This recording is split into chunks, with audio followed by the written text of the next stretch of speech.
할렐루야. 네, 이 오찬양 예배 시간 또 하나님께서 주신 은혜가 여러분들에게 가득하시길 축복합니다.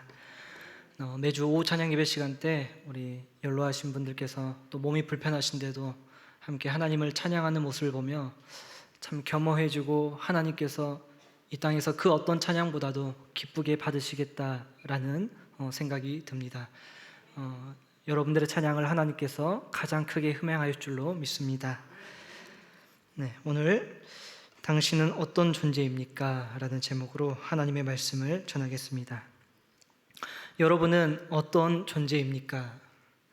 누군가의 부모이며 또는 할머니, 할아버지가 되기도 하고 또는 누군가의 자녀가 되기도 합니다. 또는 직장에서의 어떠한 위치가 있고 교회 안에서는 어떠한 직분을 가지고 있는 등 내 존재에 관하여 사회가 정해주는 어떠한 표현들이 있습니다.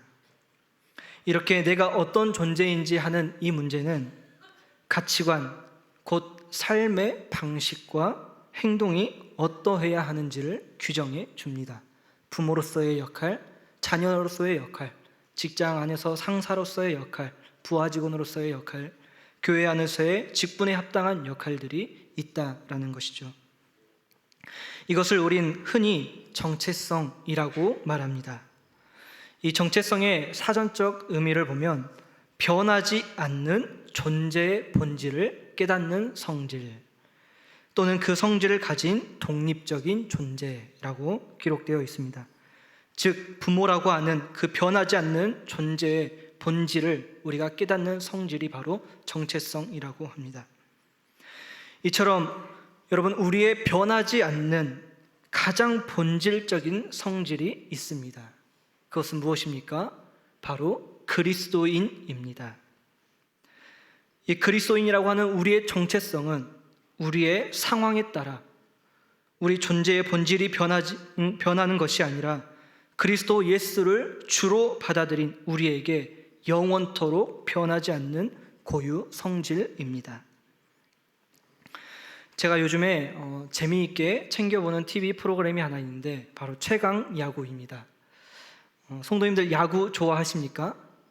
제가 어렸을 때부터 이 아버지들은 한 번만 봐도 다 친해지는 사람이어가지고 내가 오늘 선동열이랑 어쨌다 우리 아버지가 항상 들어오면은 정범이 막 이렇게 친한 척 하시더라고요. 그래서 야구 선수들과 굉장히 잘 아는 분인 줄 알았어요. 근데 그냥 한 번만 봐도 그렇게 지칭하시더라고요. 제가 어렸을 때부터 광주 사람이다 보니까 굉장히 기아 야구를 좋아해서 요즘에는 이 은퇴 선수들이 현역인 고등학생들 또는 대학 야구인들과 이렇게 시합을 하는 TV 프로그램이 바로 최강 야구인데 거기서 한 포수가 송구를 해야 되는 역할이 포수인데 또 캐처를 하기도 하고 근데 잘 못 던지는 것입니다. 두려움 때문에. 내가 던졌을 때 우리 팀이 이 공을 놓쳐서 상대방에게 어떠한 실점의 빌미를 주게끔 하는 그런데 그 과정을 점점 극복해 나가는 장면들이 있는데 자막에 한편 이렇게 나오는 게 제 마음에 와닿았습니다. 자신감은 자기 자신에게서 찾는 것이다. 그 포수를 도와주는 선배들이 있었습니다. 그러나 다른 누군가 아무리 조언을 하고 도움이 될 수는 있을지언정 결국 자신 안에서 찾고 극복을 해야 된다라는 것입니다. 내가 무엇을 좋아하고 나는 무엇을 잘하는지 내가 어떨 때 행복한 사람인지 이러한 것들은 자기 자신이 가장 잘 알기 때문에 나의 자신감은 그리고 내 정체성은 내 안에서 찾아야 한다라는 것이었습니다. 여러분, 그리스도인의 정체성을 가진 우리는 내가 어떤 존재인지 어떻게 살아가야 하는지 나의 목적은 장차 무엇인지 이런 것들은 세상의 다른 무엇이 아닌 오직 그리스도 예수 안에서 우리가 찾아야 합니다. 바울은 오늘 본문에서 그리고 갈라디아서 전반에 걸쳐 바로 신자의 정체성을 이야기하고 있습니다. 이 본문 맥락을 보면 갈라디아 공동체는 잘 알고 있듯이 거짓 형제들 때문에 교회 내에 갈등이 있습니다. 그 갈등을 유발하는 내용이 무엇입니까? 바로 이방인 그리스도인들도 율법을 지키고 할례를 받아야 한다. 그래야 너희 이방인 그리스도인들도 하나님의 백성이 되고 아브라함의 후손이 되는 것이다 라는 주장들이었습니다. 바울은 이들을 향해서 너희들이 그리스도의 은총을 떠났다, 혹은 그리스도 그 자체를 떠난 사람들이다 라고 표현하며 다른 복음으로 너희들이 돌아섰고 내가 그 사실에 놀라지 않을 수 없다 라고 1장 6절에서 말씀하고 있습니다. 여러분, 이처럼 다른 복음은 있을 수 없으며 바울은 자신이 전한 복음을 사도들도 인정했고 이 문제에 대하여 아름답게 마무리되는 듯 했습니다. 그러나 오늘 본문에서 바울은 베드로의 위선을 지적하고 있습니다. 11절부터 14절의 말씀을 보면 베드로가 안디옥에 왔을 때 그가 잘못한 어떤 일이 있어 바울이 지금 책망했다라고 표현하고 있습니다. 그것은 바로 베드로의 외식입니다. 외식은 한마디로 위선, 내가 가면을 썼다, 이러한 의미입니다. 어느 날 야고보가 보낸 몇 사람이 지금 베드로가 안디옥에 있는데 이곳에 찾아온 겁니다. 그들이 오기 전까지 베드로는 이방 사람들과 식탁교제를 함께 나누고 있었습니다. 그들과 함께 음식을 먹다가 지금 야고보가 보낸 할례 받은 사람들이 온 것을 보고 그들이 두려워서 그 자리를 떠났다라고 기록하고 있습니다. 베드로뿐만 아니라 다른 유대인들도 이 베드로의 위선에 동조했고 심지어 바나바까지 유혹되었다라고 성경은 말씀하고 있습니다. 그래서 모든 사람이 보는 앞에서, 그 상황을 지켜보는 모든 이 앞에서 바울은 베드로를 향하여 14절에서 이렇게 말하고 있는 것입니다. 당신은 유대 사람인데도 유대인 풍속대로 살지 않고 평소에는 이방인 풍속을 따르면서 어떻게 이방인들에게 유대인처럼 살라고 강요하고 있습니까? 라는 것입니다. 즉 베드로 사도시여, 당신은 그동안 유대인과 비유대인을 전혀 구별하지 않고 사역을 해왔는데 어찌하여 지금은 하나님의 새로운 백성, 아브라함의 자손이 되기 위해 이방인은 유대인처럼 살아야 한다라고 지금 말할 수 있습니까? 당신이 말보다 강한 행동으로 지금 그렇게 보여주고 있는 것이 아닙니까? 라고 책망을 한 것입니다. 여러분, 본래 베드로는 바울보다 먼저 이방인의 사도로서 사역했습니다.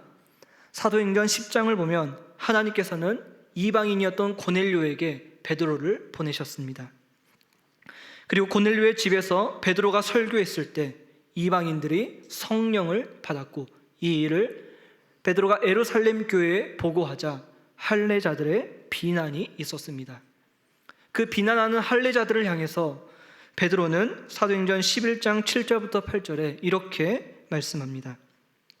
그런즉 하나님이 우리가 주 예수 그리스도를 믿을 때 주신 것과 같은 선물을 그들에게도 이방인들에게도 주셨으니 내가 누구이기에 하나님을 능히 맡겠느냐. 그들이 이 말을 듣고 잠잠하여 하나님께 영광을 돌려 이르되 그러면 하나님께서 이방인에게도 생명을 얻는 회개를 주셨도다. 이렇게 고백했던 베드로가 오늘 본문에서는 할례자들을 두려워하여 위선적으로 행동하고 있는 것입니다. 이것은 바울이 보기에 복음의 진리를 따라 바른 길로 걷지 않는 것이었습니다.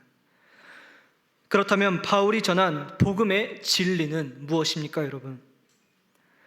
바로 참된 메시아이시며 왕이신 예수 그리스도가 나의 주인이시고 그리스도를 주로 받아들인 이들을 죽음의 권세로부터 하나님께서 일으키실 것을, 따라서 그리스도 예수를 신뢰하고 그에게 순종하면 누구든지, 유대인이든 이방인이든 누구든지 그리스도 안에 있게 되는 것이고 하나님의 백성이 되는 것, 바로 그것이 복음의 진리입니다. 그러나 그리스도인의 정체성을 잃어버린 베드로와 유대인들 그리고 바나바였고, 이들처럼 상황에 따라 체면에 가면을 쓴 베드로 그리고 모든 이에게 바울은 오늘 경종을 울리고 있는 것입니다. 당신은 어떤 존재입니까?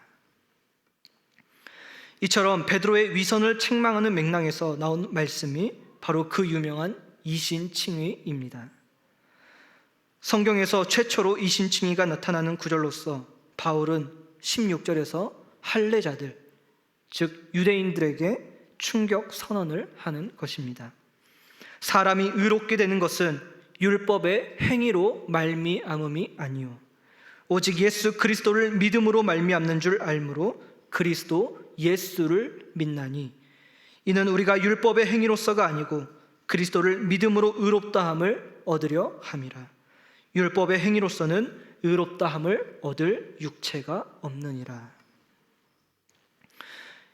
이것은 다른 표현으로 베드로와 할례자들이여 그리스도인이 되었음에도 여전히 당신들의 정체성을 율법 준수와 할례에서 찾고 있습니까? 계속 거기에서 당신들의 정체성을 찾는다면 당신들은 의롭다고 여겨질 수 없습니다 라고 말하고 있는 것입니다. 유대인이라 할지라도 당신들은 하나님의 백성이 아닌 것입니다 라고 강력하게 촉구하는 것입니다. 즉 바울은 거짓 형제들과 갈라디아 공동체를 향해 구원을 받기 위한 어떠한 방법론을 전파하고 있는 것이 아닌 하나님의 새로운 백성에게 오직 예수 그리스도로 충분합니다 라는 것을 얘기하고 있습니다. 하나님의 백성이 되는 것, 이것에 오직 예수 그리스도 외에 더는 첨가할 것이 없고 그리스도 예수 안에서 우리는 정체성을 찾아야 한다라고 지금 고백하고 있는 것입니다. 오늘 이 16절에 유명한 이 이신칭의를 말할 때 예수 그리스도를 믿음으로 우리가 의롭게 되는 줄 알므로, 이 예수 그리스도를 믿음으로라는 이 표현, 이것 때문에 지난 60여 년 이상 새로운 견해들이 많이 등장했습니다.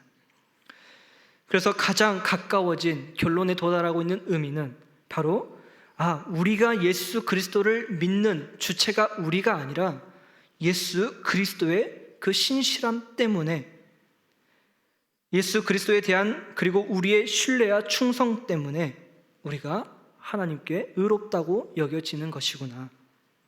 이 믿음은 여러분 특정한 사실이나 형체에 대한 단순히 우리의 지식적인 동의가 아니라 관계의 형성이 바탕이 되는 단어가 바로 이 믿음, 우리가 가장 잘 알고 있는 헬라어 바로 피스티스입니다.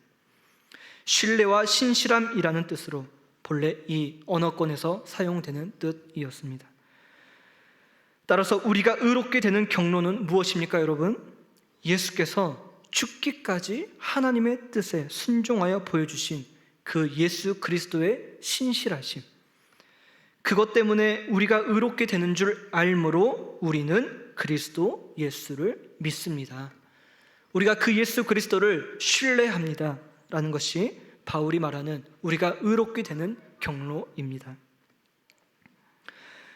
이 지난 수많은 이 이신칭에 대한 논의들을 종합적으로 책을 펴낸 갈라디아서의 주석을 낸 김손영 박사라는 분은 이렇게 표현했습니다. 우리는 이신칭이 교리를 믿어서가 아니라 예수 그리스도의 신실함으로 인해 의롭다고 여겨집니다. 바울이 반복적으로 율법의 행위들을 통해서가 아니라고 강조하는 모습에서 우리는 그리스도의 신실함을 제외한 그 어떤 것도 우리의 칭의와는 관련이 없음을 분명하게 깨달아야 합니다.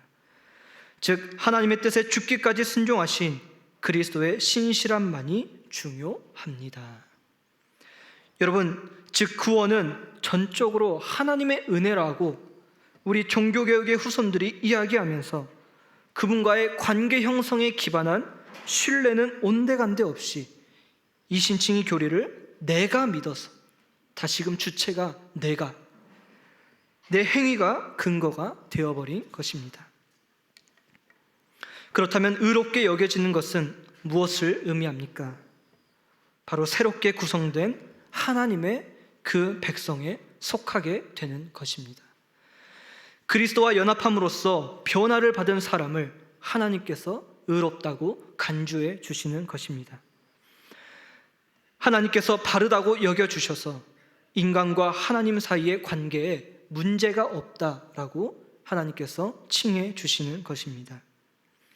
그래서 바울은 자신의 상태를 오직 그리스도 예수에게서 자신의 존재를 바라보며 20절에서 그 유명한 고백을 합니다. 내가 그리스도와 함께 십자가에 못 박혔나니 그런즉 이제는 내가 사는 것이 아니요 오직 내 안에서 그리스도께서 사시는 것이라. 이제 내가 육체 가운데 사는 것은 나를 사랑하사 나를 위하여 자기 자신을 버리신 하나님 아들의 믿음 안에서 사는 것이라. 사랑하는 여러분, 예수 그리스도를 믿는다는 것, 그분을 우리가 신뢰한다는 것, 즉 내가 그리스도인이라는 정체성을 확고히 한다라는 것은 이제 내가 사는 것이 아닙니다. 오직 내 안에 그리스도 예수께서 사는 것입니다. 즉 십자가에 달리사 자기 희생을 보여주신 분임을 내가 믿는 것이고, 자기 희생을 보여주신 그리스도 안에 내가 있다라는 것은 우리 역시 하나님께 대하여 신실함으로 나를 수식하는 그 모든 것들을 내던져야 한다라는 것입니다. 그것은 곧 무슨 의미입니까? 옛 정체성과 관련된 것, 여전히 내 안에 남아있는 옛사람의 모습들, 그 모든 것들을 내가 내던져야 합니다. 사회에서의 나의 위치, 사람들이 바라보는 나, 내 스스로 생각할 때에 나는 이런 사람이야 라고 하는 그 모든 것들을 하나님께서는 오늘 바울을 통해 내려놓아야 한다라고 말하고 있는 것입니다. 그렇게 내던지고 버릴수록 우리는 역설적으로 하나님께 대하여는 살아있는 사람들인 것입니다. 너와 나 사이에 문제가 없구나, 이렇게 하나님께서 여겨주시는 것입니다. 사랑하는 성도 여러분, 우리의 정체성을 그리스도가 아닌 다른 것에서 찾는다면 바울은 오늘 21절에서 굉장히 무서운 말씀을 하고 있습니다. 우리가 놓쳐버리긴 쉬운 이 말씀은 우리에게 이렇게 강력하게 선언합니다.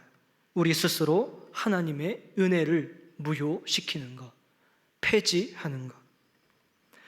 즉 그리스도께서 이루신 하나님과의 연합의 은총에 사실상 우리가 참여하지 못하게 된다. 어떤 의미입니까? 우리가 구원받을 만한 사람이 아닐 수도 있다라는 것입니다. 이 말을 듣는 대상은 누구입니까, 여러분? 그리스도를 따른다라고 하는 유대인 그리스도인들입니다. 이미 예수님을 믿는다고 하는 이들에게 바울은 너희들의 정체성을 여전히 세상 가운데서 율법 준수와 할례 가운데서 찾는다면 너희들은 그리스도의 은혜를 무효화시키고 있다라고 말하고 있습니다. 이처럼 이미 다른 것에서 정체성을 찾는다면, 즉 우리가 세상의 유익들을 추구하고 자기 희생이 아닌 우리를 드러내면서 살아가고 있다면 우리 역시 하나님의 은혜를 우리 스스로 무효화시키고 있는 것임을 우리는 반드시 기억해야 합니다. 여러분, 이것은 또한 교회의 연합 혹은 분열과도 직결된 문제입니다. 이것 때문에 갈라디아 공동체가 지금 분열되고 한마음 한뜻이 되지 못하고 있지 않습니까? 개인적 차원에서는 은혜를 무효화시키는 것이라면 공동체적인 차원에서는 그들이 지금 분열을 일으키고 있는 것입니다. 예수 그리스도께서 내 안에 살지 않고 내 주장을 펼친다면, 하나님께 대하여 살지 않고 내가 살아있다면 그 공동체는 분열이 일어나는 것입니다. 한마음 한뜻이 되지 못하는 것입니다. 따라서 사랑하는 성도 여러분, 오직 그리스도의 복음에서 정체성을 찾는 우리 동부 가족들이 되시길 바랍니다. 지난 한 주간 교단 총회에서 주로 다루어진 내용들을 보면 굉장히 씁쓸하지 않을 수가 없었습니다. 합동과 고신과 합신은 여전히 여성 안수를 반대했습니다. 부결되긴 했지만 목사 정년을 73세로 늘리자는 안건이 있었습니다. 우리 통합 측은 명성 세습 반대를 하는 안건을 폐지하기에 이르렀습니다. 내년 우리 주제는 복음의 사람 예배자로 살게 하소서인데, 복음의 사람들인지 의심되게 하는 이러한 상황을 우리는 보고 있습니다. 이들의 정체성이 바로 그리스도에게 있는지 자기 자신에게 있는지 되돌아보아야 함을 우리 역시 발견하게 됩니다. 말씀을 맺겠습니다. 여러분, 우리가 우리의 정체성을 그리스도에게서 찾으면 그 핵심은 나는 아무것도 아닌 존재다라는 것입니다. 수로보니게 여인은 여러분 자신을 개라고 여겼습니다. 아무것도 아니라고 여겼습니다. 그때 하나님께서 구원의 은혜를 선포하셨습니다. 그리스도 외에 내 삶의 방식을 주장하는 그 모든 것을 버리시길 소망합니다. 그리스도 안에서 우리의 정체성을 찾는다면 우리 상황이 어떠한들, 경제적으로 부하냐 그렇지 못하냐, 내가 세상에서 명예를 얻느냐 못 얻느냐, 그것과 관계없이 그저 하나님께서는 나와 너 사이에 문제가 없구나 라고 여겨주십니다. 하나님께서 나와 함께 하심을 잊지 않게 될 것입니다. 나와 맺으신 그 놀라운 언약, 이루신 그 은혜에 참여하는 여러분들이 되시길 간절히 축복합니다. 함께 우리 찬양하겠습니다.